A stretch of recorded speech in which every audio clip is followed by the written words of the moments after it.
Hi, this is Sean Harold with Thing 12 Games. And Sean Epperson of Thing 12 Games. And you're listening to Legends of Tabletop. See how easy was that? You did a great job.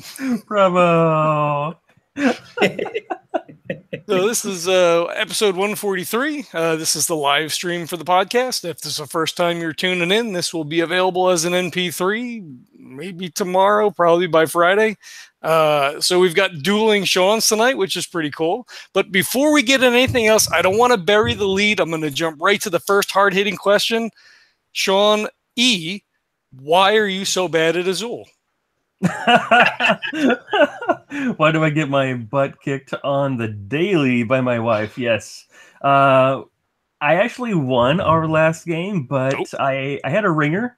We had a new friend that was over for Mother's Day, and she had never played before. And the two of them were kind of talking, and I'm just like sitting quietly by and doing my thing. And I wrecked house. I had so many opportunities that she normally would just crush me on. So it was a win. But take it, right? Yeah, exactly. When she's actually focused on the game, yeah, she just kicks my butt all over the place. It's embarrassing, but good for her. She doesn't consider herself a big tabletop gamer, but it's one that she really likes. So yay!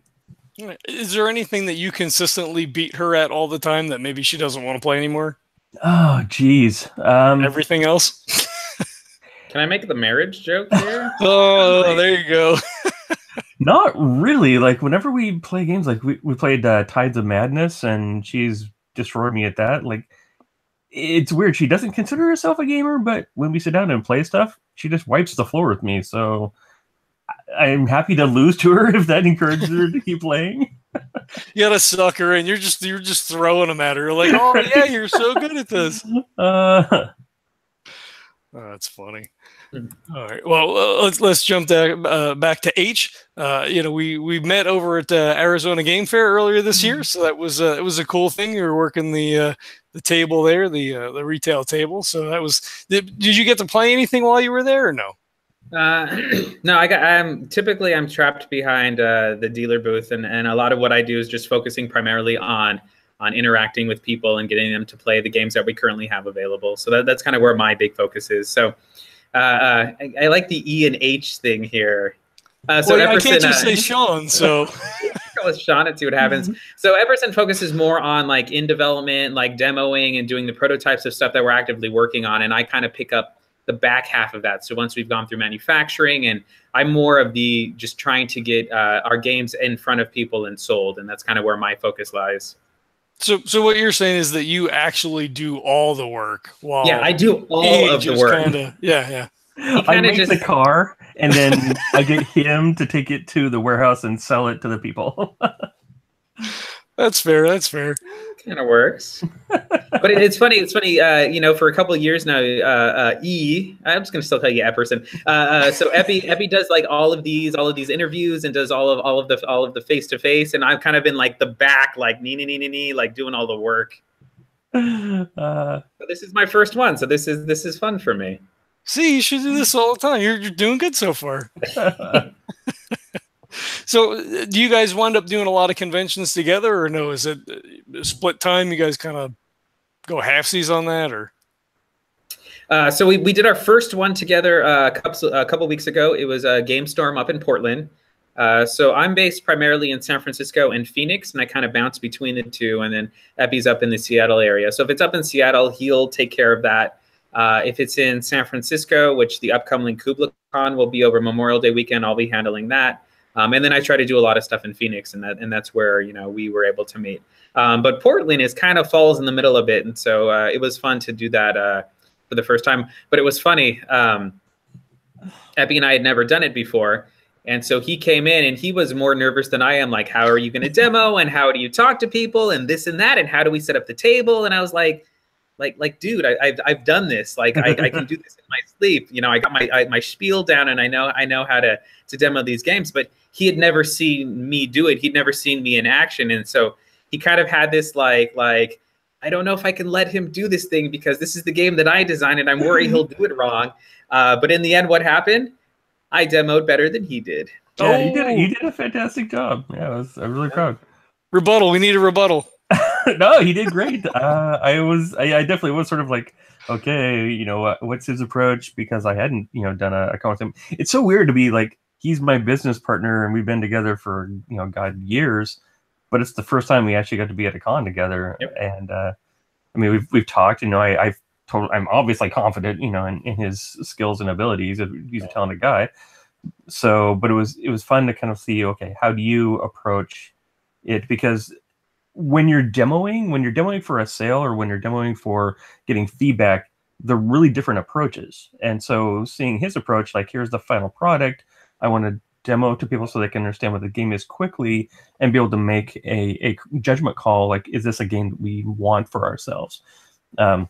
Versus my, like, I'm demoing the game so that you understand it, so you can play it and give me feedback and all that sort of stuff. So it's different approaches. Faster, go faster, demo quicker.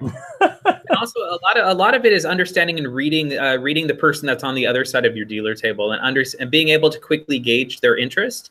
And if they lean forward and they step in and they're engaged, then I'll go a little bit deeper and I'll try to explain the nuances and variety. But if, within 30 seconds they kind of, start checking their phone or they're not paying attention, then I'll kind of take the gas off of trying to show the game. But one of my favorite things is so for GameStorm, we finally had our manufactured units of Click Click Boom. And one of the things designed by some fool and one of the things that I love the best, though, is when families would come up. And so I love, like, a mom and a dad would come up and they'd have, their kids would be like, 5, 6, 7. And one of the things that I love doing is I love engaging the kids. And a lot of what we're trying to do in the next couple of years for Thing 12 is focusing on family games that are family oriented. And so, but there's still a stigma, even at a game convention where it's like, oh, she's here with me. I'm the dad. I'm the mom. I'm the gamer. And it's like, well, no, cool, that's great, but I'm more excited about getting your daughter to play or getting your son to play who's 6, 7, or 8. And there was so many times over GameStorm specifically where I would engage with the family and I would focus on the kid. And as soon as I can getting you playing the game, everything suddenly shifts and changes. And so I remember kind of like stepping back, teaching quickly how to play Click Click Boom, and then stepping back and watching this family of 4, the mom, the dad, the 2 kids, kind of just go to town. And in the end, like, the 6-year-old like wiped the floor with the parents. and I was just enjoying and just watching this moment.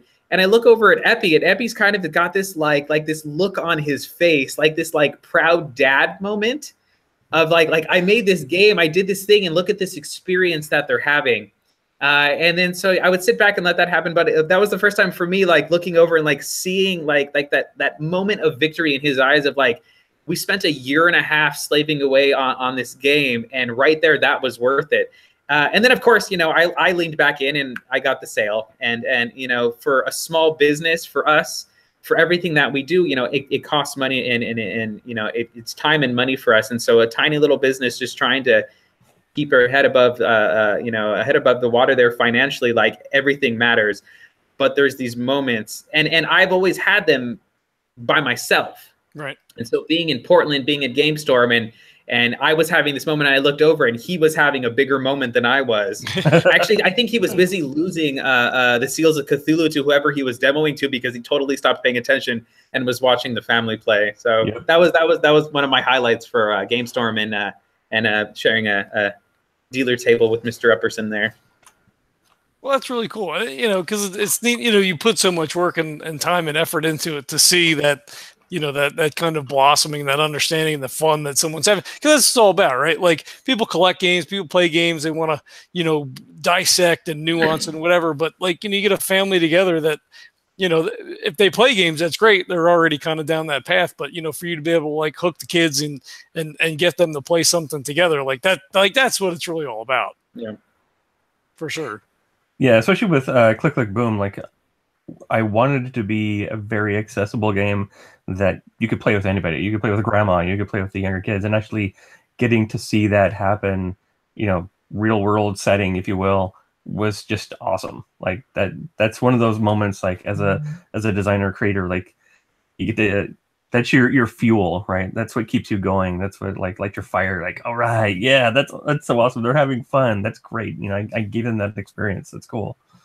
Yeah, very cool. Yeah, because it's a lot of time and effort to get to that point, to be able to get it. So for people that have never done it before, for people that have never done the end-to-end of I have this idea for a game, and then I got it all the way manufactured and I put it in front of a stranger, the amount of work that goes into that, no matter what it is you can't even begin to describe the amount of work that goes into that. And so something like that moment right there, that was a year and a half of blood, sweat, and tears and frustration for Thing 12, specifically for me, because of course Epperson does all the fun stuff. I deal with all of the back end manufacturing stuff. So that was my moment. That wasn't his moment. That was my moment. He stole it from you. Well, there was also a bit of like I had this weird kind of moment where I was able to look back on when the game kind of germinated in my brain, just like kind of popped in, and then juxtaposing that to this moment where this family's playing it, like that just it's such a weird experience to go, here was this thing that was like, oh, it would be really interesting if in my brain, and like now a family's playing it and they're, it's the finished product and they're engaged and having fun, and just like I don't care how many times I do this, it's still like a weird, super cool experience. And for me, I have there's two big motivations for me for doing this. Well, I mean, first off, there's the huge misnomer of oh, you have a small publishing company, therefore you're rolling in the money. Oh yeah. The joke that I always say is how do you make a small fortune in the board game space? You start with a large fortune, and we're not. This is like we're not making money, and it's not about making money. It's about making a difference. And it's about creating things with a group of people that I care about, and in a lot of ways, Thing 12 and everybody that we work with, it's an extended family, and that was the motivation, and that was kind of goes all the way back to when Epperson and I sat in a conference room, and I had this random crazy idea of we had just played Dirty Cops. And I had this random crazy idea, like, what if we started a company? I have no idea what I'm doing, but what if we started a company, and what if we figured this out, and what if we tried to get this made? Because I enjoyed the game, I enjoyed the creative process and the passion, and I realized like a light bulb went off, like I'm surrounded by creative and talented people, and what if we just focused on projects together? And you look back, and it's been 2.5 years now, and we have a lot of projects in development with I don't know if I want to say the number. Like, do we say the number? Do we not say the number? There's a lot. There's a lot in development with a variety of people from kind of all walks of life. And it's saying, hey, here's your talent, and how can we match your talent with, with what we're doing? And Seals of Cthulhu is a perfect example of that right now. So Sun Duong, who does the art for Seals of Cthulhu, like, I had met him a couple of years back, because literally he's like 4 houses down from Epperson. Had seen his art, and it was very different and unique, and I loved it. And every single time we would start a new project, it'd be like, would Sun be good for this? Nah, we need cute animals. I don't think Sun would be good for cute animals. And then suddenly this project came up, and when we were talking about themes and the different way to go, and like I think Epperson and I had the same moment at the same time. And it was like, Sun would be perfect for this. And then I remember when Epperson talked to him, and it was like, hey, we're doing Cthulhu. And Sun was like,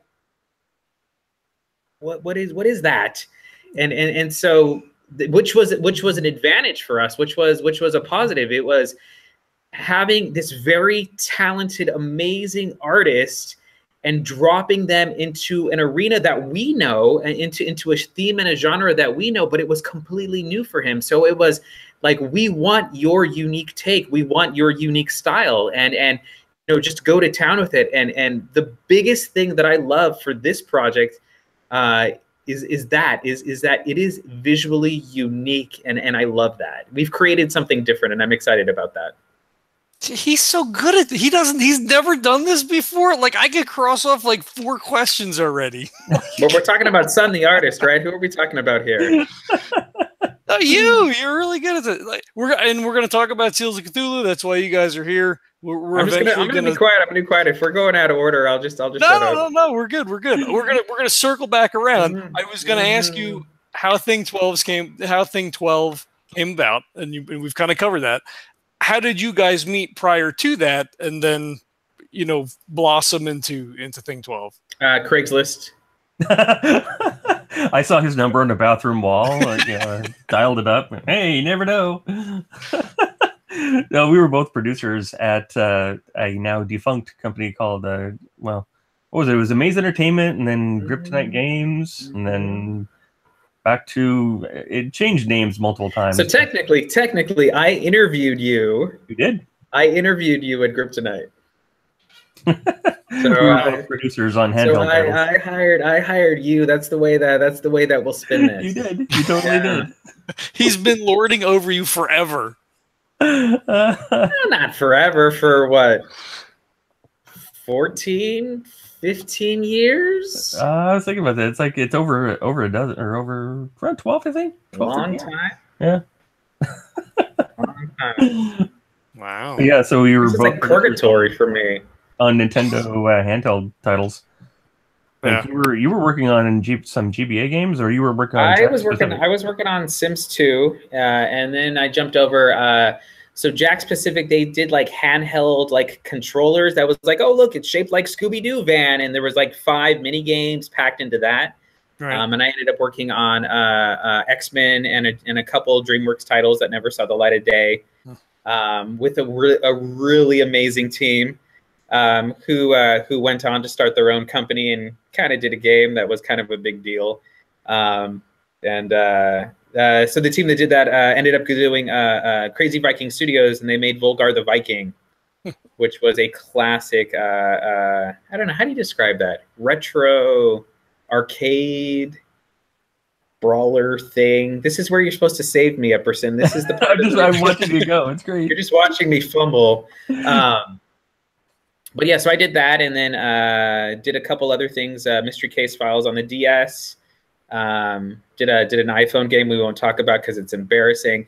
But Epperson, what were you doing over at Grip at the time? I got hired on for Aragon, the Game Boy Advance version of Aragon, the movie version of the book, which we decided to throw the books.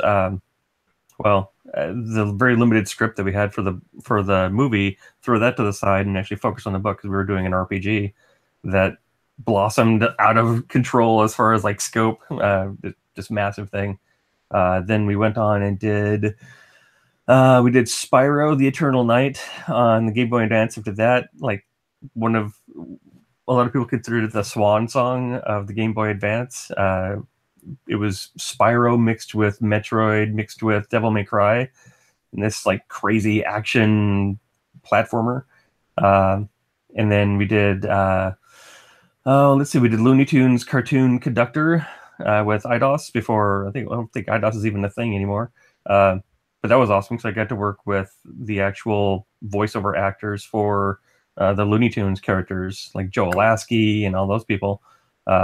And they were all doing classic lines from the cartoon, because he actually had like all the characters in there, and they were all just delivering all these classic lines, and they were lines that these voiceover actors had grown up with. Right? They were so excited because they're like, "Oh, we love this stuff. We finally get to do the thing that these classic lines we love." That was super cool. And then last one we did was one for we did Wheel of Fortune, and we did Jeopardy. Final title before I left there. All right. It's so long ago. Yeah. H, do you have any? So, were you a board gamer at all before any of this happened? You do any RPGs or anything like that? What's your gaming background aside from work stuff? Well, Jay, that's a very good question. I played board games casually, so I wasn't the like going into the local game store and picking up the new big box miniature game. I'm definitely more of a casual player. Like I'm the like, hey, let's play Monopoly and Risk guy. Oh, jeez. What? what?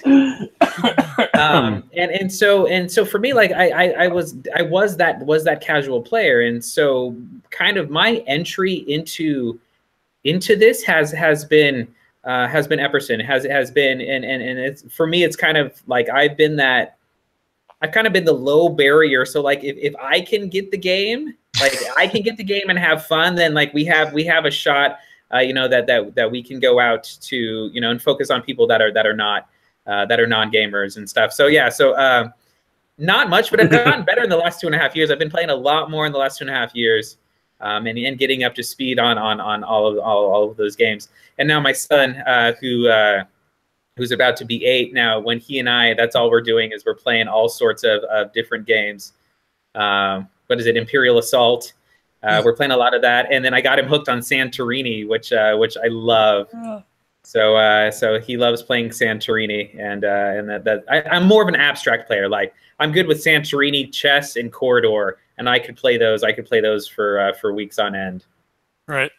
If I had to pick, a style, I think abstract would be kind of more in my wheelhouse than some of the other. I would love us being Think 12 at some point to do some sort of an abstract game, but then there's challenges there, because it's not a game that's easily it's not an easy game to sell, and if we were to go to Kickstarter, there's a lot of abstract games you'll see on Kickstarter that kind of do the like, oh, we're this amazing abstract game, and we barely fund. And so the amount of time and effort, anything that you're seeing from Thing 12, you have to realize that there's a year to a year and a half of development.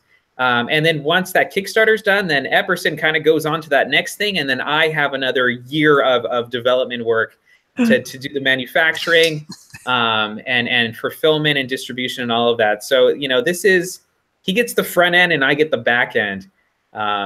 But something like that, I would love to do at some point, but I don't think we have any designs in the hopper for something abstract. We should probably fix that.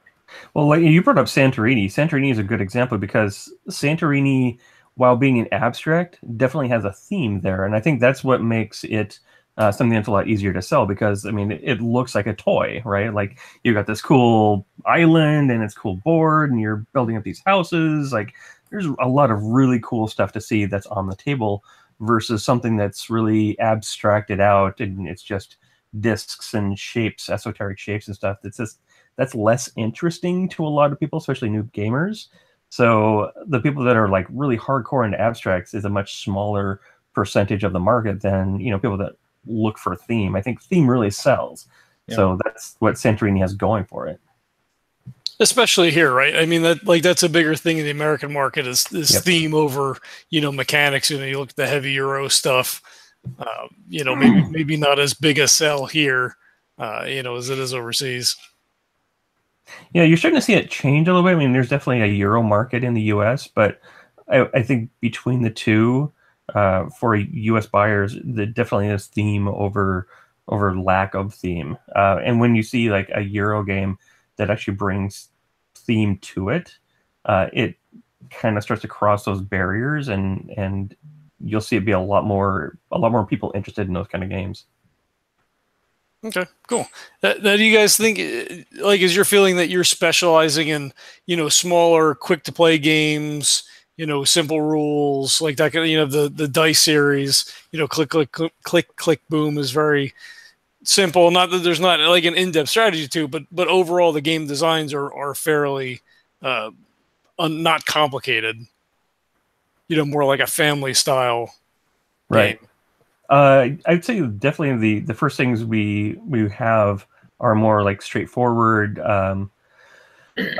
shorter play times, things like that. So it's easier for people to kind of invest in us since we're new and they may not know about us. So this is sort of us being able to lay groundwork and go, yeah, we can deliver you high quality products. We can deliver you games that are fun, engaging, that are different levels. So like Click Click Boom is far more of a party lighter style game. Dice of Crowns is more dice rolling with a little more like take that aspect to it. Seals of Cthulhu is a lot more heavy strategy but still something that, you know, you can kind of teach quickly and play several games over a lunch hour or something like that. We definitely have some games that are a little more heavier, medium weight to a little bigger, but those are, you know, farther down the road just because those take a lot longer to design, develop. And Dirty Cup. Oh, go ahead. Oh, we're talking about Dirty Cups. And on my end, you know, jumping into this and starting a company and having never done this before, you know, there was a lot of stuff that needed to be learned. And so I kind of see us as the slow, steady turtle. And, you know, and everything right now on Kickstarter, like, you know, big box miniature game with a bazillion miniatures for $100 is all the rage right now. But like, I stepped back from that. And, you know, there was one point that Epperson started talking about something. I'm like, nope. Nope, no, okay, that's down the road. That's a couple of years from now. Let's focus and get our processes working. Let's make sure that we understand the space. And then on my end, you know, I want a couple shots to better understand manufacturing, find some really solid manufacturing partners, figure out where we fail, and then make sure that we don't make that same mistake twice. And so a lot of what we do, and people ask me like, oh, you have a successful like board game publishing company. Like, how did you do it? Well, easy. We fail forward. Like, you know, we you know, say, hey, we're going to grab this and we do the best we possibly can, and we make mistakes and we learn from them. And the next time around, we're going to go a little bit bigger. You know, with Click Click Boom, that was the first time we had done a card-based game. And so, you know, for me on my end, understanding, you know, expectations a little bit different with manufacturing a card-based game versus manufacturing something like Dice of Crowns or Dice of Pirates, which is, you know, a tremendous, it's a different sort of work. You know, if you follow along with the Dice of Pirates Kickstarter right now and seen all the updates, like we are behind. And the reason we're behind is that we've been fighting for quality of the components. We have delayed because it didn't meet our expectations. And so out of everything that we've learned and everything that we failed for, Dice of Pirates right now has actually been the best one to learn from. Timing wise, like one of the things that we talked about is I kind of wanted to leapfrog with our Kickstarters where we would, you know, get one like through manufacturing and getting into fulfillment, and then we would start on the next one. But this one is kind of, we have delayed so far that like they're a little tighter than I want them to be. But we're now at the point with Dice of Pirates where it's like, okay, we kind of just need to sit back. The manufacturer can now do their thing. We've gone and iterated. And now we're kind of in the waiting game. So now is the point for Thing 12 to say, okay, well, you know, what are we doing next? And what's the next thing in the hopper that makes sense to us? And with Seals of Cthulhu, this is kind of the next thing, keeps it small. But our hope is that we can take the quality level to the next level. And we actually want to make something that I don't think, I don't know. I don't want to spoil it. Do I want to spoil it? Spoil it. Like for me, the motivation and the reason I said, yes, let's do this one next is because I wanted to create an experience. The game is compact. It's the components are simple. It's a high strategy game. It's kind of like chess. You're really never playing the same game twice. The things that we want to add and bring to add to the game really help to blossom into the next level. But when Epperson pitched it and we started talking about it, I got really excited. And maybe it's because I had just seen Harry Potter and Jumanji like back to back. But I started thinking about like Jumanji. And in Jumanji, like the original, not the terrible remake, in the original, like they find the box and like they open up the box and it's this experience. It's almost like you're playing this thing. And then tie that in with like seeing Harry Potter and this idea of like Horcruxes. This idea of like, oh, look, it's this evil, it's this thing. And I went, well, like Epperson, wait a minute, like, what if we made it more than just cards? What if we made it an experience? And so a lot of the stretch goals that we have set up, I'm going to spoil it a little bit. I'm sorry, Epperson. A lot of the stretch goals that we have set up are building around this idea, building around this, that it's more than just a card game. It's more than just a box that you open up that has tarot-sized cards and it has a couple other components. But like, we're going to warn you, like this is more than just a card game. The idea here is that this is something that you found in an antique shop in that back room up on that shelf covered in 30 to 50 years of dust. And so we really want to play up this idea of creating an experience. And so every component, the goal of every component is to really drive towards that. And so to do Kickstarters correctly, we need to make sure that we're going to hit a good price point. We need to make sure that we can kind of get in there with something that people will engage on. But we can't say, okay, yeah, we need $50,000 for this card game, because no one's going to back us. No one's going to take us seriously. So entering into our Kickstarter, we kind of have the bare minimum to get us started. And then we already have all of our stretch goals laid out of, okay, how much is it going to cost us? Okay, we're going to try to get to these stretch goals as fast as possible. And it's improving the components, improving the experience. Oh, I kind of want to give some stuff away, but I kind of don't. And then also being able to kind of build out the game a little bit more. So it's the, like, here's the bare minimum. And if we just fund, like, here's the bare minimum, but we have, what, 15, 16 stretch goals. Wow. that I'm hoping we can hit very, very quickly, to not only improve the experience, but also to improve the quality of the game. And then again, something else that we do at Think 12 is I'm fighting actively to keep the price point low. And so I always try to figure out, like, what are our margins and how much is it going to cost us? And the rule of thumb is that in the board game space, here's the rule of thumb for those that, are trying to think about starting a board game company, is you're supposed to 5x. You're supposed to 5x your cost. So if it costs you, if it costs you $5, then you should be charging $25. And that's how, like, businessman Sean here is supposed to make money to create a profitable company. But we don't do that.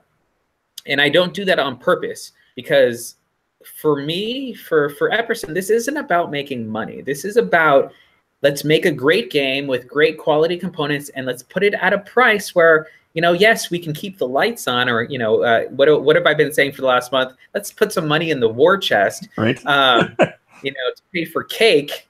Wasn't going to bring it up. But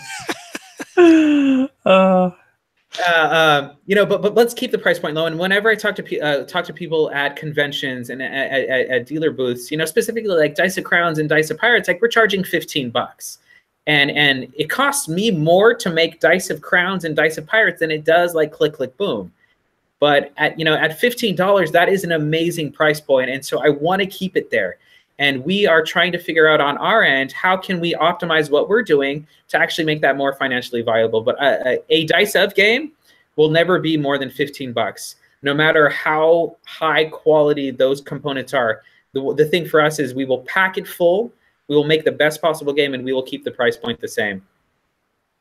Well, and I think people, I know I appreciate it. I think gamers in general appreciate that you guys deliver high quality, good price, usually on time. You guys aren't really that far behind. But yeah, I think it shows, and it comes through, and it shows in the passion when you talk about all this stuff, and you're out and you're talking and you're, showing, doing the demos, and you're, trying to engage people and engage kids, and like all that stuff comes through. I think that's awesome. Right now, for as far as, like, not being on time, that is going to happen from time to time, right? Yeah, like, sure. Your best intentions, like, things are going to go weird. But one of the things that we've been very adamant about is staying up with communication with our backers. I've been a part of, I've backed several games where everybody just goes dark for months on end, and then 3, 4, 5 months later they come back, like, oh yeah, sorry, by the way, here's where things are. Like, dude, come on, like, yeah. We're investing in you. Show some respect for that. So it's important for us, right? Anytime we have an update, or if it's been just a little long, like, okay, we haven't talked to anybody, we need to get an update out there. Hey, here's what's going on, and just being upfront with people, like, okay, we're a little behind. Here's exactly why. Manufacturing was doing this, or the colors weren't right for that, so we had to make some adjustments. Here's the problems that we saw. Here's what we're doing to fix it. So, and we've actually seen comments from people going, yeah, they're a little behind, but they're actually, they really communicate with us. So I really appreciate that. I got some messages. I got some messages from people saying, you guys communicate too much. and I was like, you know what? When we do this, like, it's not just us. Like, using Seals of Cthulhu as an example, you know, Epi, you've been working on this for over a year. We brought on Sun to do the art. Like there's been a lot going into this. And so what I get excited about specifically with building the community on Kickstarter is that it's an opportunity to be a part of the process. It's an opportunity, like I want to hear your feedback. And I'm really excited about the Seals of Cthulhu going to Kickstarter Tuesday, 8 a.m., May 22nd. See what I did? Nice. But what I'm really excited about is not only is trying to put out, you know, getting money to be able to manufacture this and get this out to people, but I'm excited about the community. And I'm excited about teasing out some of these things that we want to do and kind of talking about like, oh, I want to spoil it, Epi. No. You know, talking about like, yes, it's a game and it's easily approachable and it's high strategy, but we're trying to create this experience and we might do these things that, oh, come on, can I spoil it? Nope. Can I spoil it, please? I will say there's a certain stretch goal that we have planned that does something that I haven't seen done in the board game industry. No. I haven't seen done in the board game industry in the way that we're doing it, which I'm super excited about. So very cool. Come on. You realize I'm the worst person like with birthdays. Like you can't put a present under the tree and put my name on it. Like I will seriously want to, like, come on, can't we just? I know you're the one supposed to be stopping me. What? I'm just so excited about this thing. I'm you know, and it's a lot of it. Some of the, you know, on the stretch goals, it's a lot of the basic stuff, which are the kind of like, hey, we're going to improve the card stock and put in lidded finish and UV spot coating and a lot of those things that I consider standard. And honestly, with those, like those are actually the stretch goals that we put at the end, because you know those are what I think the backers on Kickstarter are already going to expect. And I kind of don't want to go out the gate with like, hey, stretch goal 1, we made the cards thicker. That's not exciting. Like, hey, let's give you another Elder God. Let's give you the thing that I'm not allowed to talk about, Epperson. Well, and it's cool, you know, you talk about thematic experience and all that stuff. So, like, you know, the box design that looks like a torn old book, and you know all the stuff. Like, it completely plays to the aesthetic of. Oh, hey, let me lock in on that. There you go. It, you know, completely plays into the aesthetic of the Lovecraft universe. So it's very cool, and it's cool for me that you're so excited because it makes me more excited because you know I'm into Lovecraft and all that kind of stuff. Like we go to Necronomicon, and like I'm super excited for this one to come out. Yay! So are we. Yeah. So are we. We've been staying up. We have been staying up late nights for the past month and just trying to get this Kickstarter ready to go. And for me, like Kickstarter's kind of just they escape. Like I don't think we're ever good with it. The advantage with this though is like, okay, we get it out there and then we have, you know, 26 to 28 days to continue to refine it, to continue to improve it, to help to clarify points and areas. And again, back to community, you know, when people come up with questions, you know, I'm all about like building out the FAQ and updating the page and you know, the Kickstarter for us is kind of a full-time job. Every one that we've done, you know, we have 5 people that are staring at the Kickstarter at any given time. And we kind of pride ourselves on like, hey, you're going to ask a question, like we want to respond as fast as possible. To help to facilitate conversation or to answer questions. And a lot of times people come up with really great ideas that we haven't thought of. And we try to figure out how, like, okay, like, could we do that as a stretch goal? How can we build that in? And it's me turning around and running back to the manufacturer and saying, hey, what if we did X? How much would that cost us to do? And then trying to make that work. And I'm excited, but it's going to be a ride. It'll be, you know, do we have an end date? Are we just saying 28 days? Do we have an end date yet, Epi? That's on you. You tell me. All right, I guess we'll end eventually. But I mean, it's a full ride. It is a full ride, and at the end of the 28 to 30 day, what is it? Those that are doing want to do a Kickstarter in the board game space don't go over 30 days ever. Mm-hmm. All that matters is your first 2 days and your last 2 days, and that's a freebie from Uncle Sean here.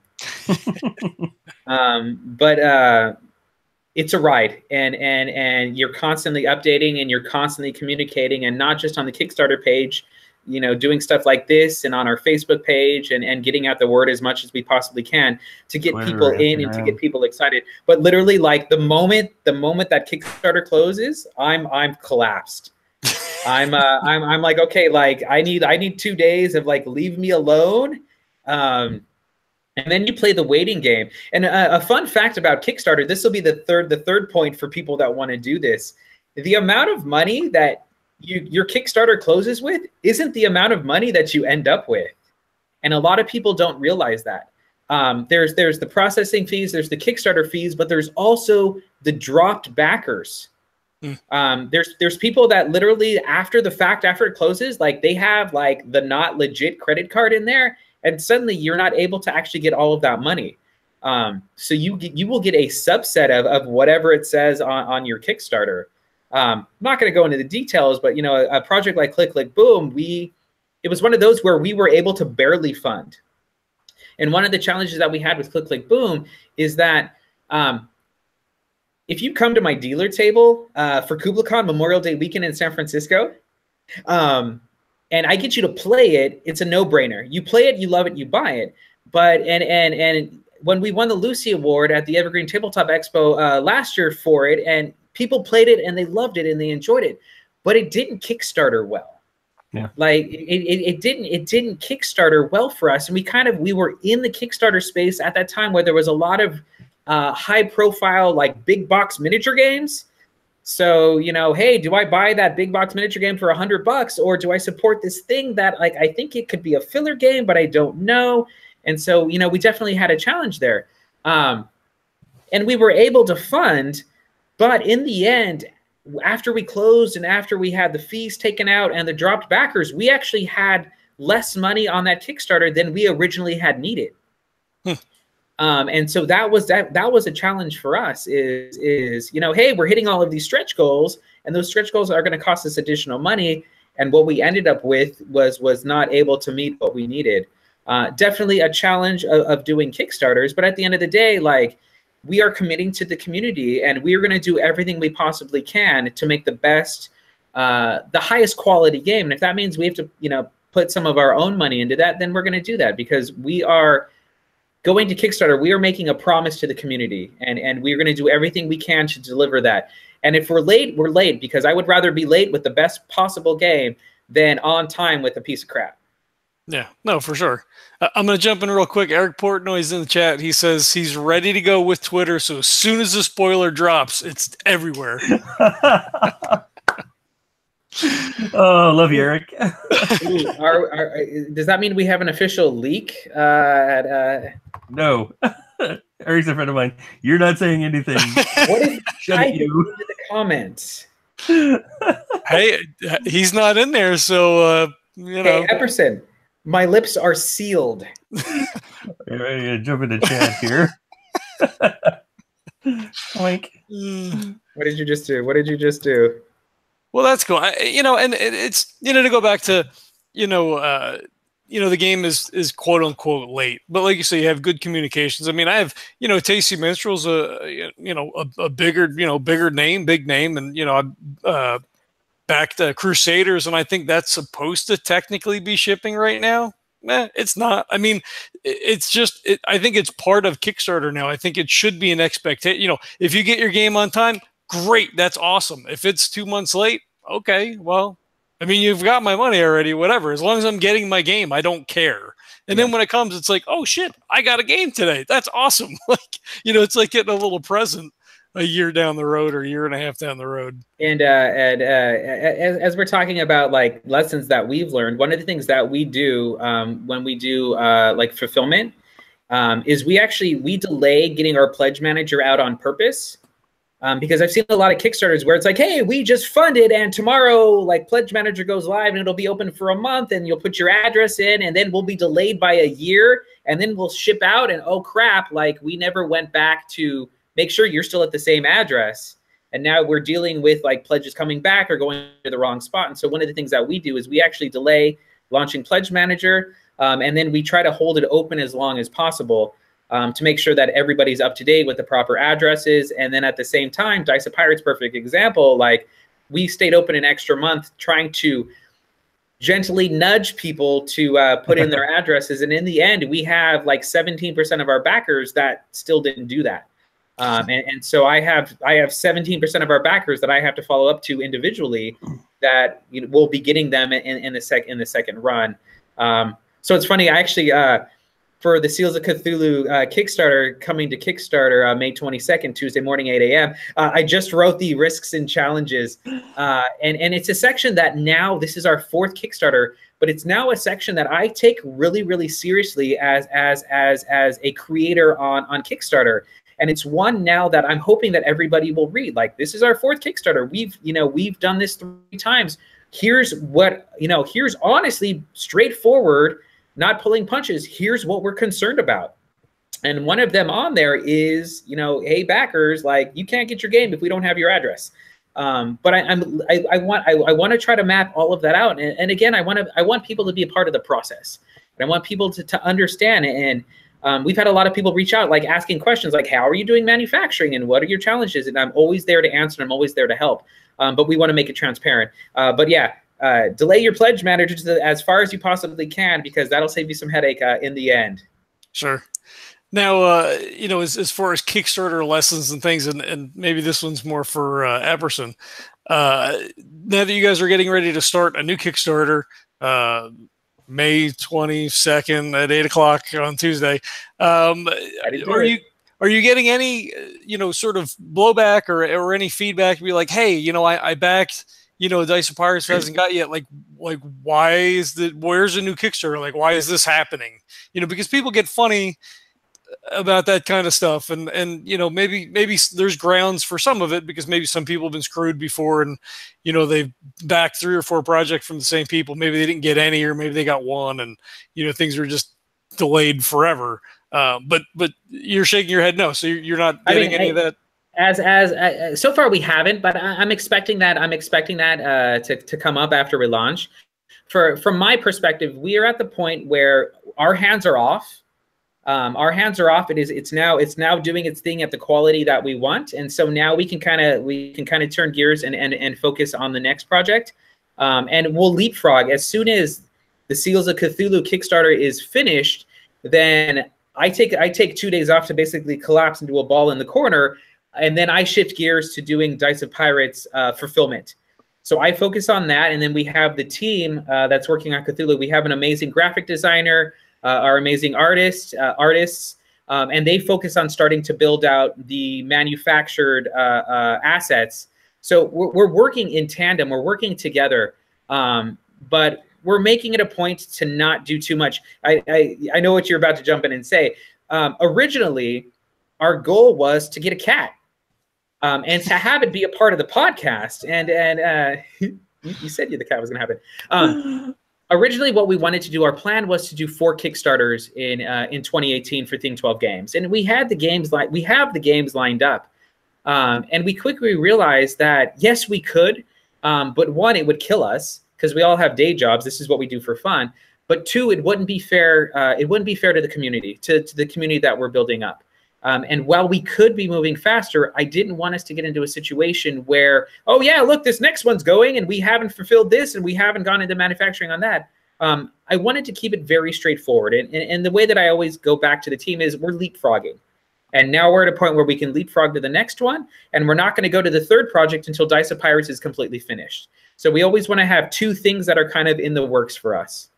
Well, I think there's another point to bring up, is that because we're so communicative with the people that are the backers of Dice of Pirates, it's not like, we're gone for 3 months and like, oh, hey guys, guess what? We've got a new Kickstarter up. It's like they see the progress that we're making. They see like, okay, the dice are getting done and they're the wrong color, so they've gone back and made changes, and this is what the new color is. They're happy with that. So they see that getting done, so they know it's actually moving forward and going to be delivered, because we're following through on what we're saying. So I'm actually less concerned about people going, oh, why are you putting up a new Kickstarter? Like, no, they're clearly working on this other one because they keep showing us stuff and keep talking to us. Yep. We can't get them to shut up. Yeah, exactly.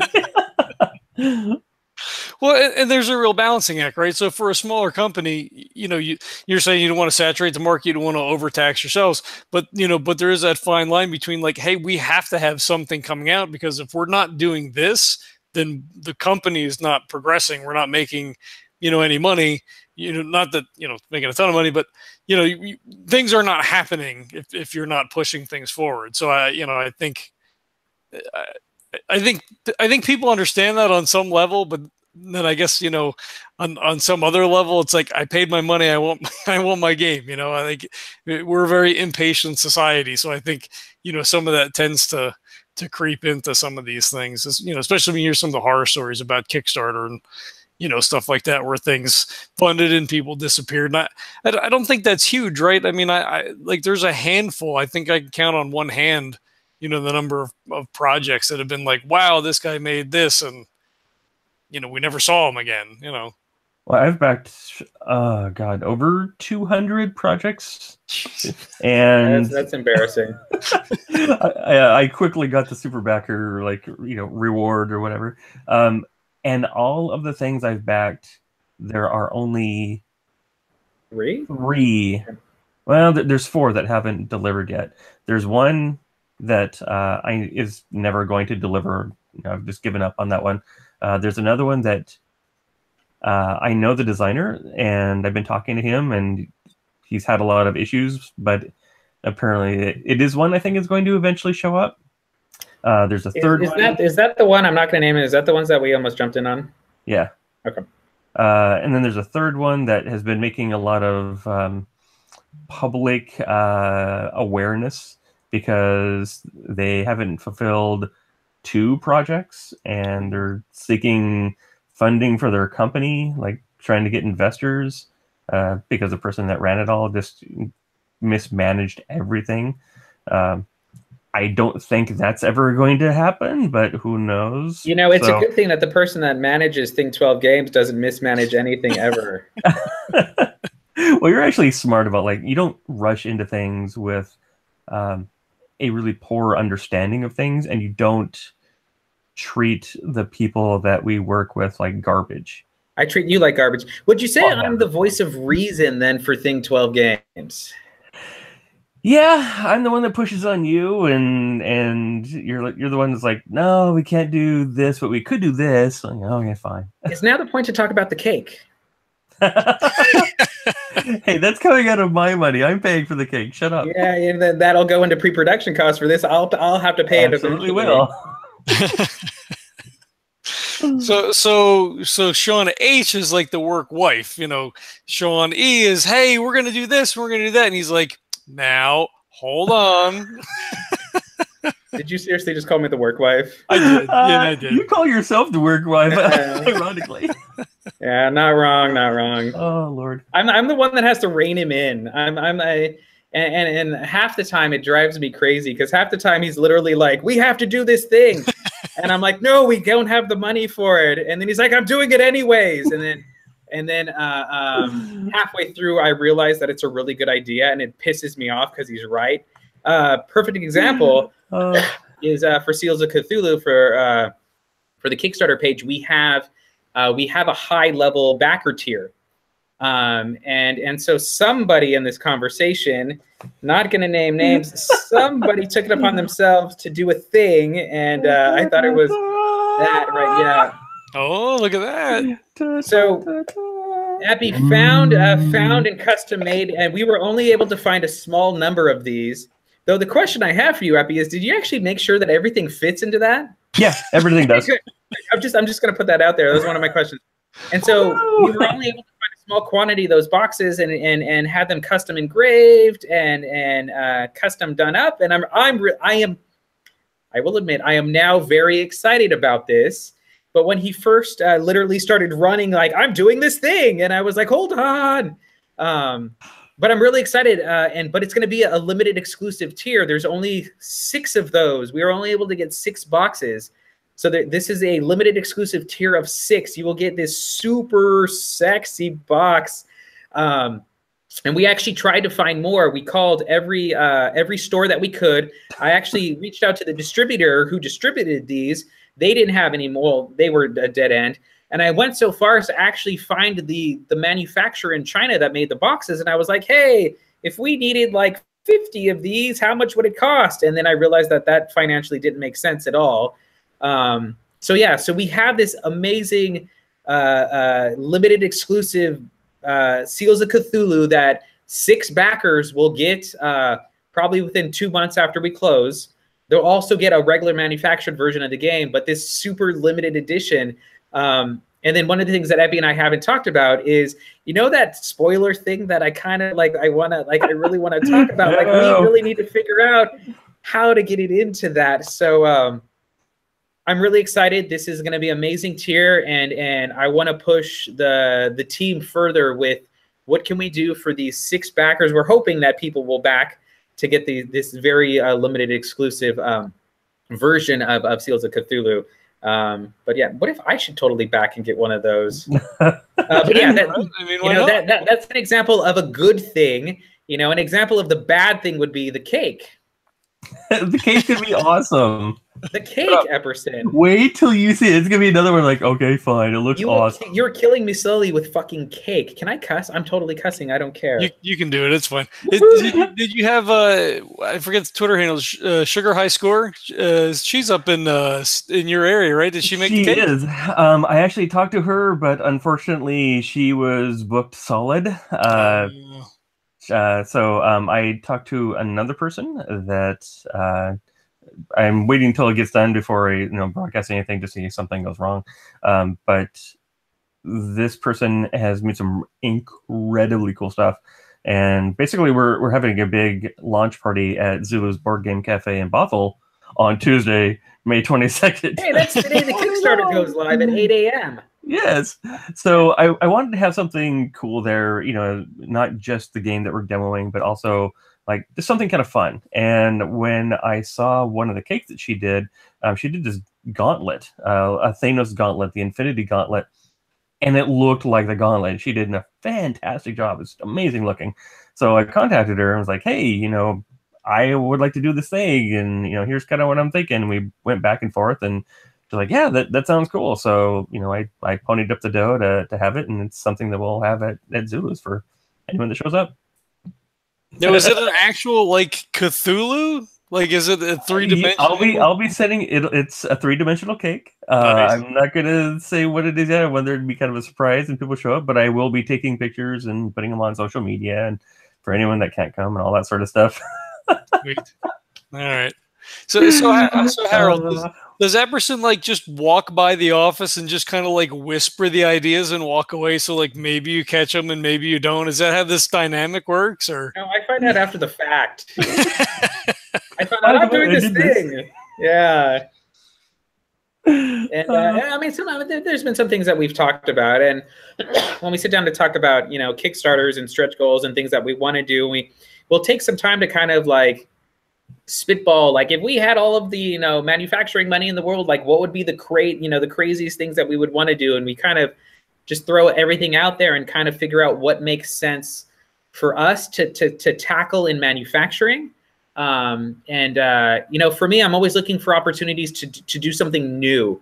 With Dice of Crowns, with Dice of Pirates, we've kind of, I got all excited about doing custom dice and getting those engraved and the custom tokens. And we learned all about how to do that and doing the crown. And, so that was fun and easy. And I feel like we kind of have a good handle on that. The pirate ship for Dice of Pirates, that was a whole nother ball of wax. That was kind of our first real like mini. And we learned a lot. We learned a lot from doing that. But now I kind of feel like we've stepped into the, into the manufacturing. I feel like we could do minis now. I'm not saying we should run Epperson. I'm not saying we should run off and do a game with minis right now, because that'll kill me. But we have a better understanding, and I have a lot more respect for those board game publishers that are doing those big box miniatures with like a bazillion and one custom minis, because we did one and it was a simple pirate ship, and that was 3 months of hell. But we learned a lot. We made some mistakes. We learned a lot, and now we have a better set to move forward. But with Seals of Cthulhu, this is an opportunity for us from a company perspective to actually be doing something that we've never done before. from the manufacturing side. So I'm kind of excited about that we are going to be doing something new. I can't talk about it because I'm not allowed to talk about it, Sean Epperson.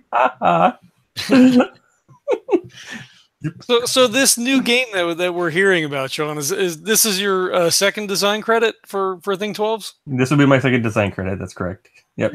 Technically, your second published, assuming that it funds. It's and all not published yet, right?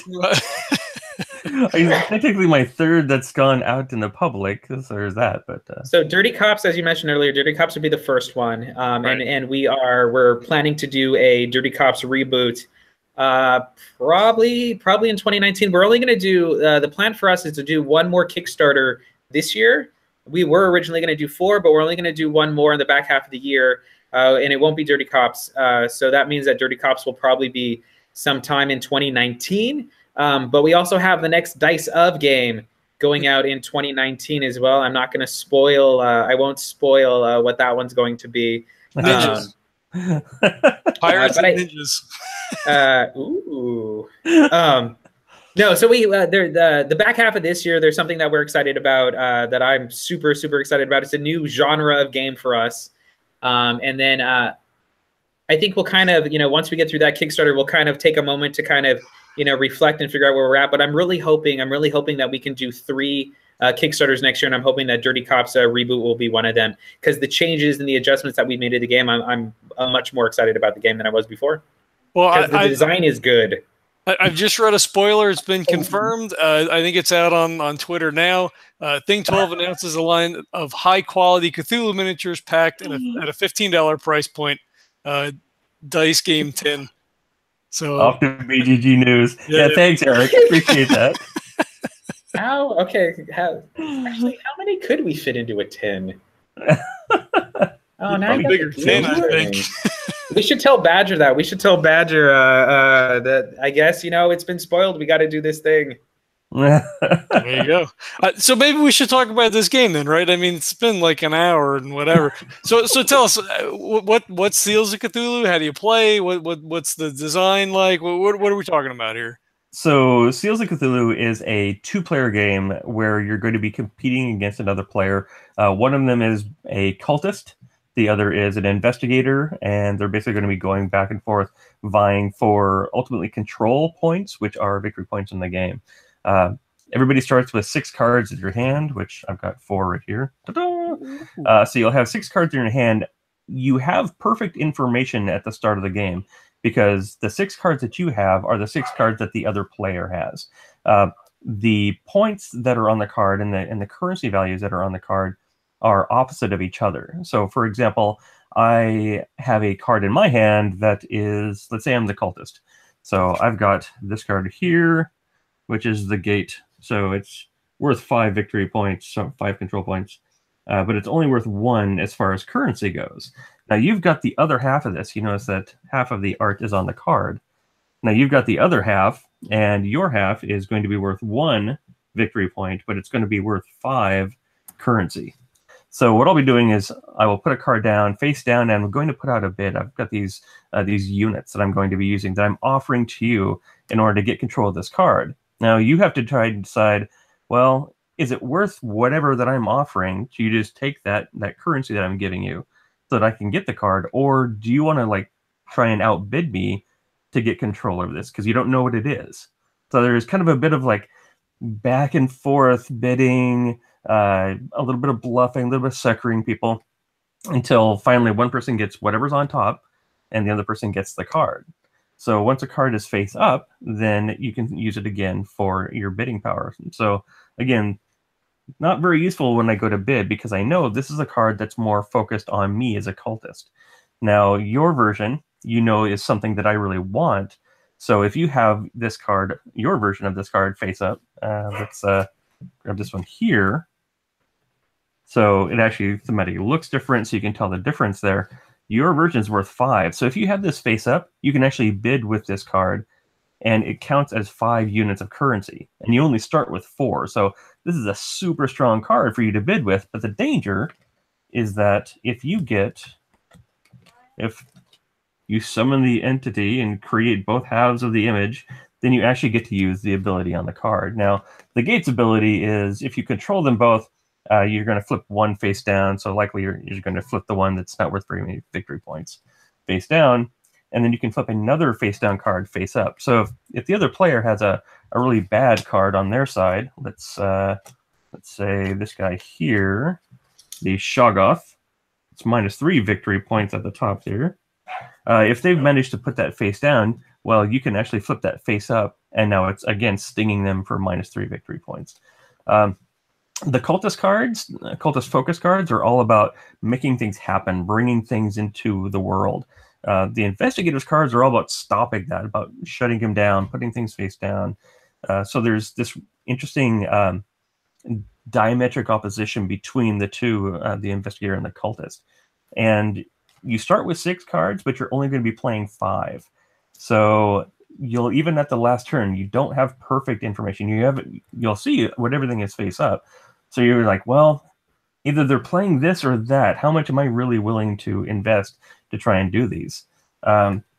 Games, some games can go like really swingy if you just lose control of things and player just runs away with it.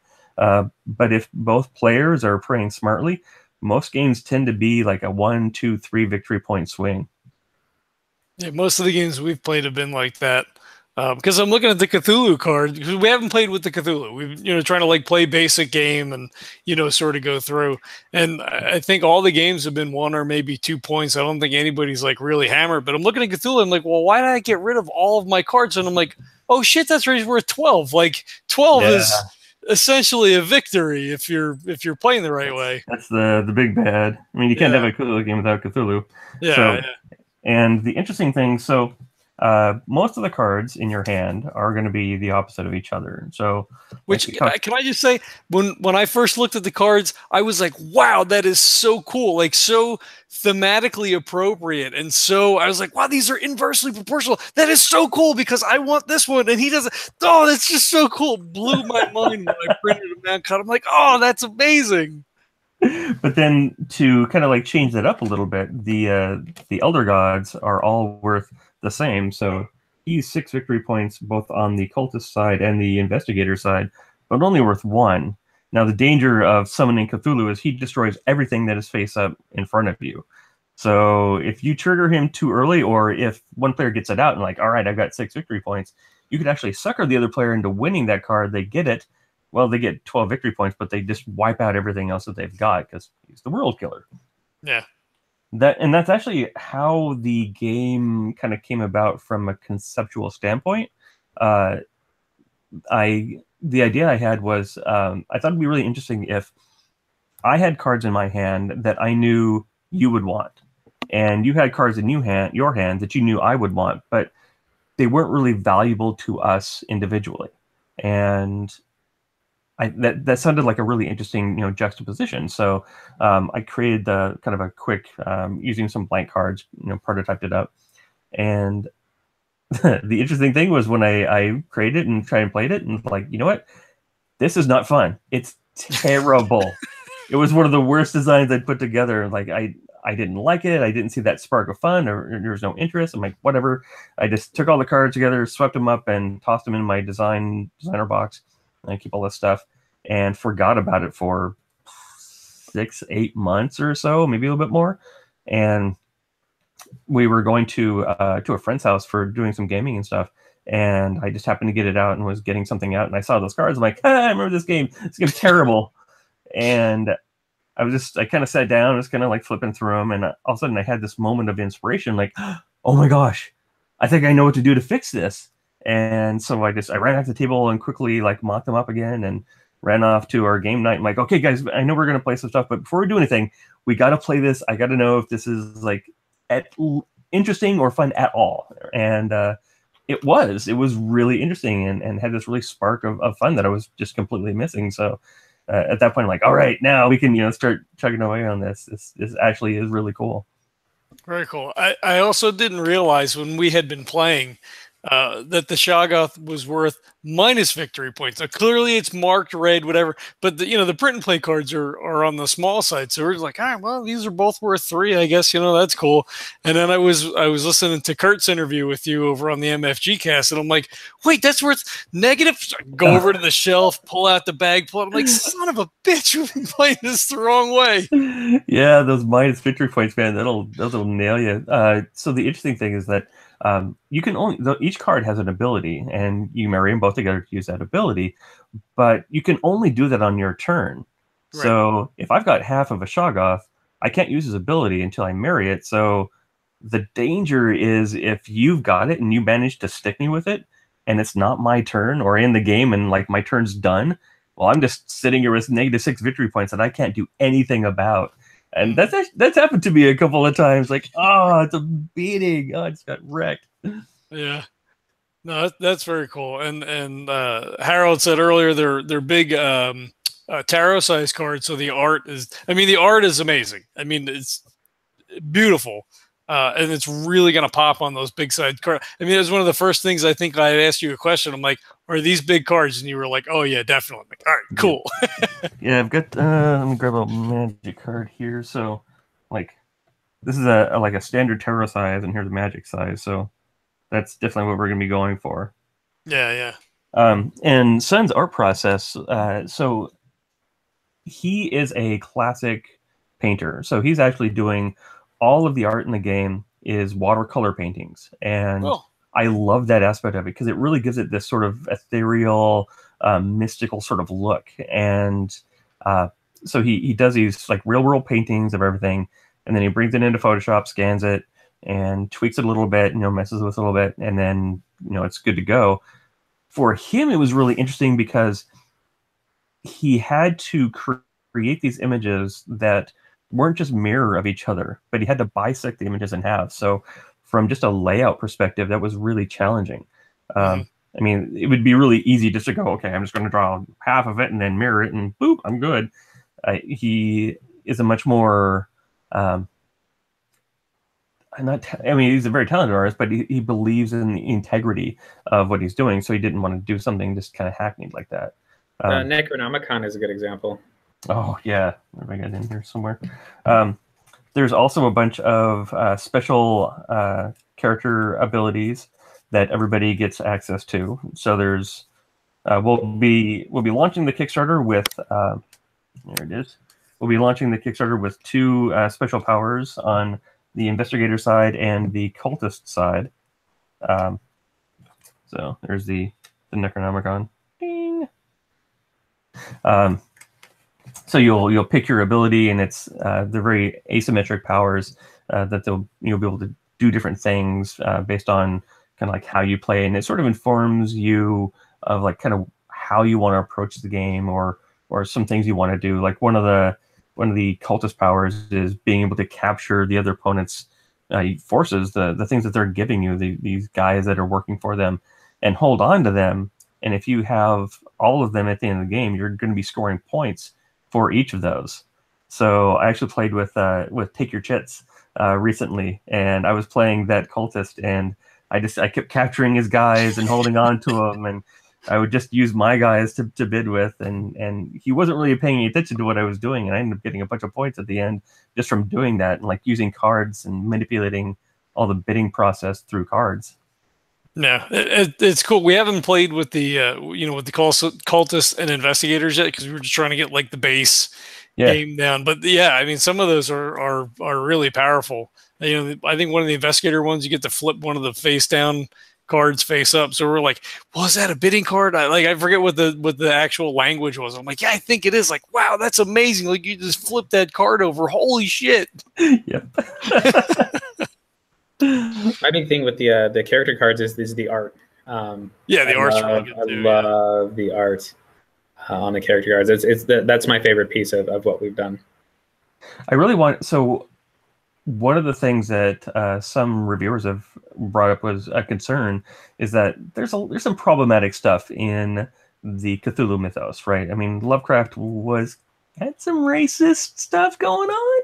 A little bit. So I basically, what I told him was that the thing that I really like about the whole like Cthulhu mythos is the creatures, the really weird, esoteric, bizarre, monsters, and the cultists, and how like they're these twisted people kind of embedded in society, this shadow society kind of thing.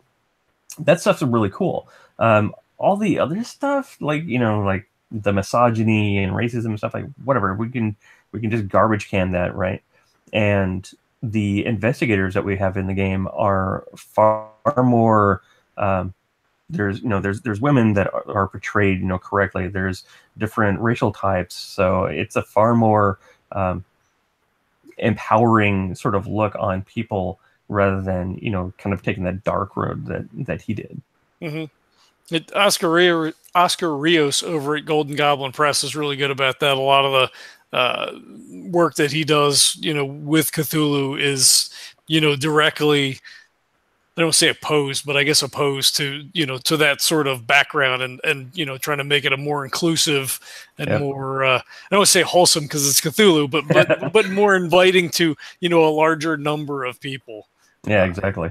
Yeah, and I did notice that on the investigator cards, and I thought that was really cool too, to specifically, call out, okay, we have an African American woman as one of the investigators, or what I don't have it in front of me, but yeah, I mean it was noted, that it wasn't just like 4 white guys. Right, exactly.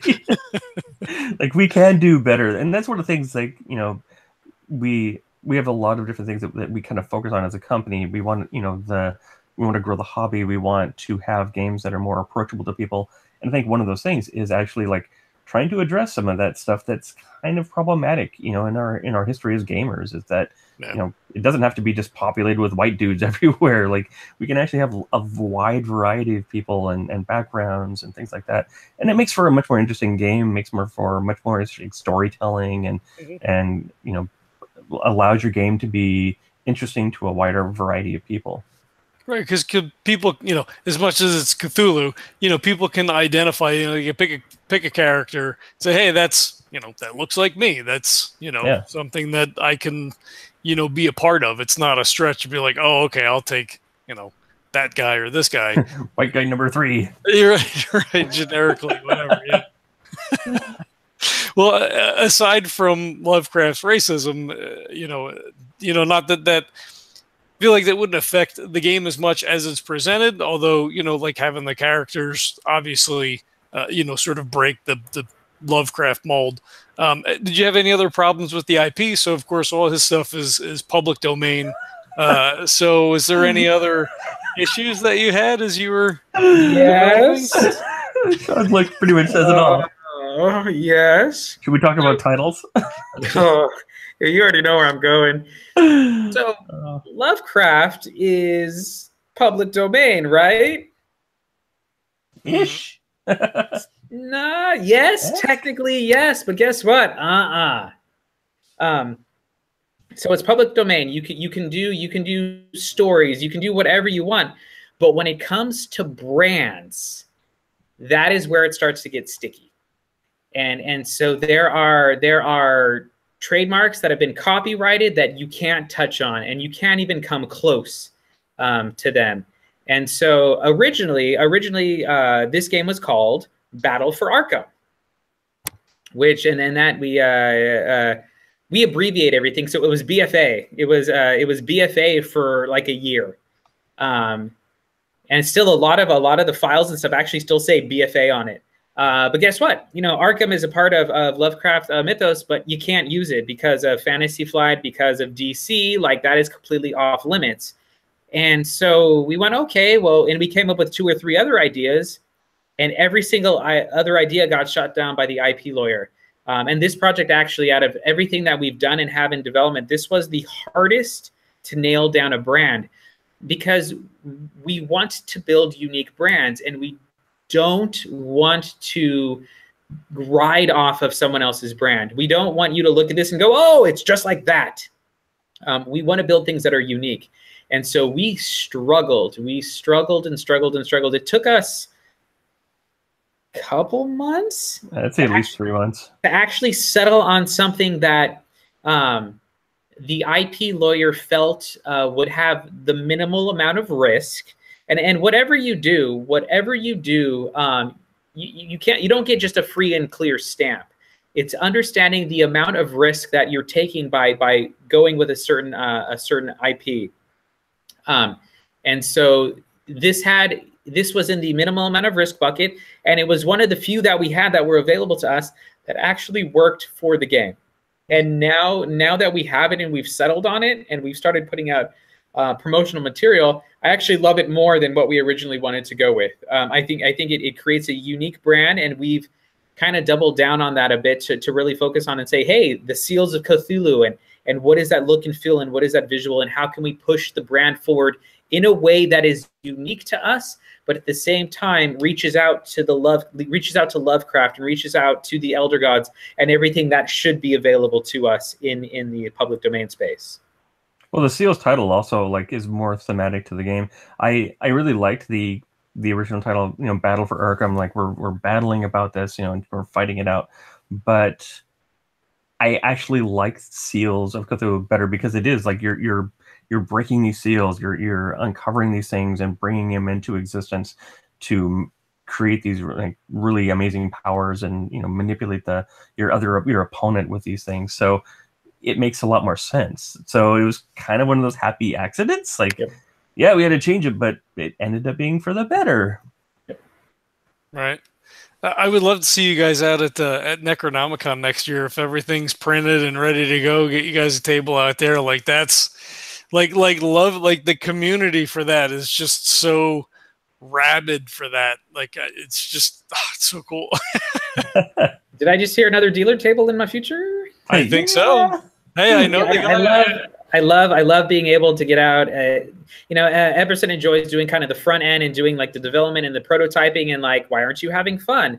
And that's not fun for me. What's fun is we have this product and we're super proud of it and we want to get it out in front of people. So any opportunity that I have to get my little dealer booth and just be able to engage with people and get stuff out, I get excited about. So we should talk offline and figure out if I can work it into my schedule. Definitely. I could send some emails. I know a few people. I think we can make that happen for sure. Cool. So anything else that's going on? You talked about some things that are coming up for next year. Is there anything else that, aside from the super spoilery thing that maybe we're not going to talk about? Hey, Epperson, my lips are sealed.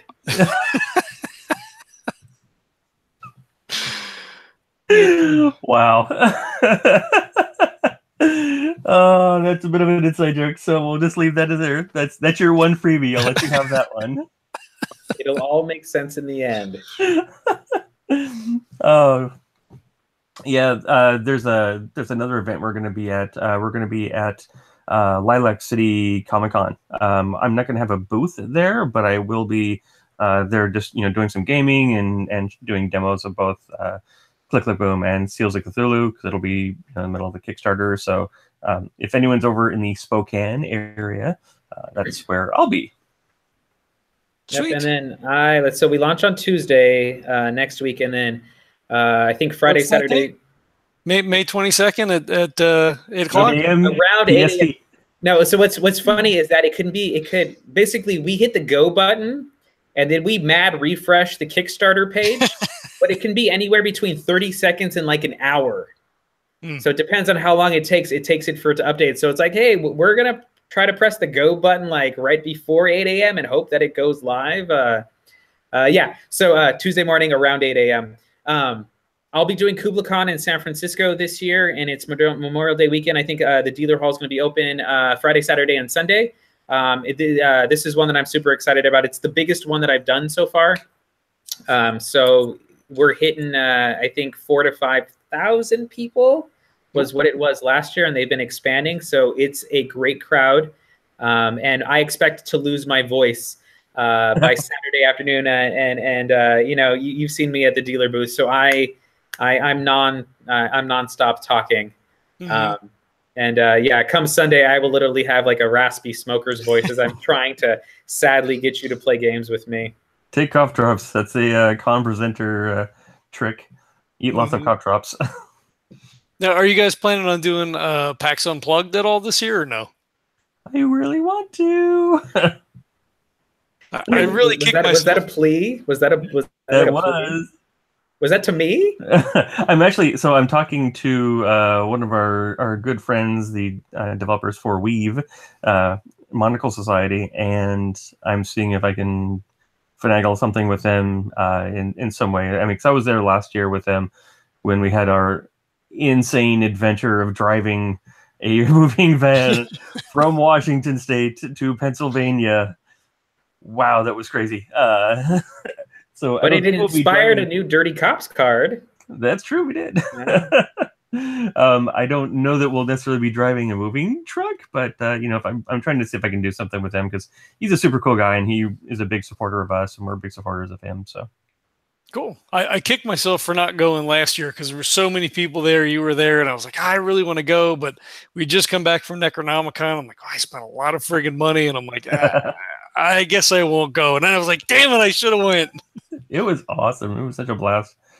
I get to meet Carla from Weird Giraffe. She was awesome. Like really great hooking up with her, and then getting to meet Tom Vassell and like all the people that I hear about and listen to their podcasts and stuff like that. All the East Coasters, like I should get to see these people. That's really cool.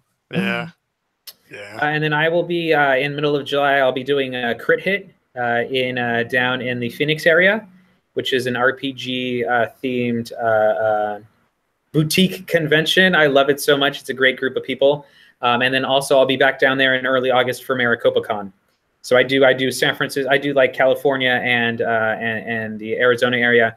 And then I'm looking. I want to start doing more. So there's supposed to be a really amazing convention in Tucson, which I need to try to get down to, Rincon. And then also there's one in Reno, Nevada, that I'm trying to figure out if we can do. So it's so little by little we're trying to expand and do more. But it's a lot of driving for me. So I'm driving from San Francisco down and trying to do all of that. So little by little. So just looking for new opportunities for us to be able to just meet new people and get games out. Cool. Now, have you thought about Cheap Ass Games has their demo monkeys and things like that. Have you guys thought about, any sort of program where you can kind of get people who are already going to be out maybe at some of these conventions, get games into their hands and let them show off the products? Yes. And so over Memorial Day weekend, I think it's called the Phoenix Comic Expo. Yeah, they can't call it Phoenix Comic-Con anymore because San Diego apparently has copyrighted Comic-Con, so no one can use that. So at the Phoenix Comic Expo, we will have two people there who will be demoing the Seals of Cthulhu for us. That'll be over Memorial Day weekend. So we'll have, if you want to come and check out the Seals of Cthulhu, we'll have two people demoing that. I don't know. I don't have any more information other than Phoenix Comic Expo over Memorial Day weekend. They'll be there. And then during MaricopaCon, I actually had a couple people have volunteered to jump in and actually sit down and have a demo table for all of the Thing 12 stuff. Nice. And so I will be working with them. Except, see, so Thing 12 games, and so you got Thing 1 and you got Thing 2 over there. But they requested that we have T-shirts made so that they would be the Stranger Things. And so I think they named themselves as our demo team the Stranger Things, which I thought was brilliant. That's awesome. And so that'll be the first time doing that. And I'm kind of excited about that. So for me, when I'm doing the dealer table, we have Click Click Boom, we have Dice of Crowns, we have Dice of Pirates, and then now we have Seals of Cthulhu. And I'm trying to do demos of all of those. But some of these games take time. These are 10 to 15 to 20 to 30-minute games, and so it's hard for me to be able to do full games of all of that. And now at MaricopaCon in early August, I'll have a group of people that I can say, hey, yeah, go if you want to play a full game, go check it out over there. So I'm super excited about that. But every year we're growing. Every year we're doing a little bit more and having more and more opportunity to get the games out and to get the word out. And that's what excites me about doing this. Cool. Very cool. All right. That was my kid that called earlier. I apologize for having to mute, take a phone call, but I got to pick her up from work. So I guess we'll wrap it up here. I want to thank you guys for coming on. I appreciate it. It was good to get the other Sean on as well and do a little dueling Sean's tonight. That was pretty cool. I think you totally missed your call. I mean, you're so used to it doing the dealer floor stuff. I think you're just a natural for the podcast stuff. You know, I think you were the lucky moment for me. I think I'll leave this to Epperson, and Great. I get the list of everything that he's doing. So the next time you pop up, I'll be like, hey, I'm available. There you go. Sean Shank Redemption. Thanks, Eric. What was it? A comment from Eric Portney. Sean Shank Redemption. Nice. That's awesome.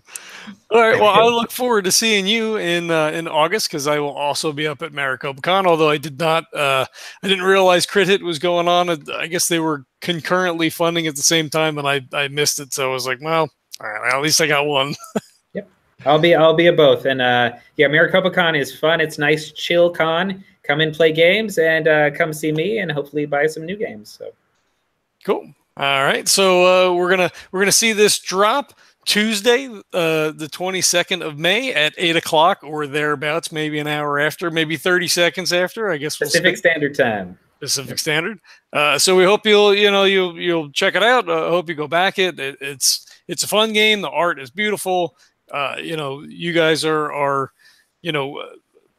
have great quality products. You guys are, deliver, nothing's, in the wind. There's no crazy things. Like, you guys are solid, dependable, price points are good. Like everything is awesome. Like, it's just a bundle of joy right here. So I'm hoping everybody, goes in and checks it out, and we'll have a link in the show notes. Once the Kickstarter goes live, we'll go back and add all that stuff in there. So hope everybody checks it out.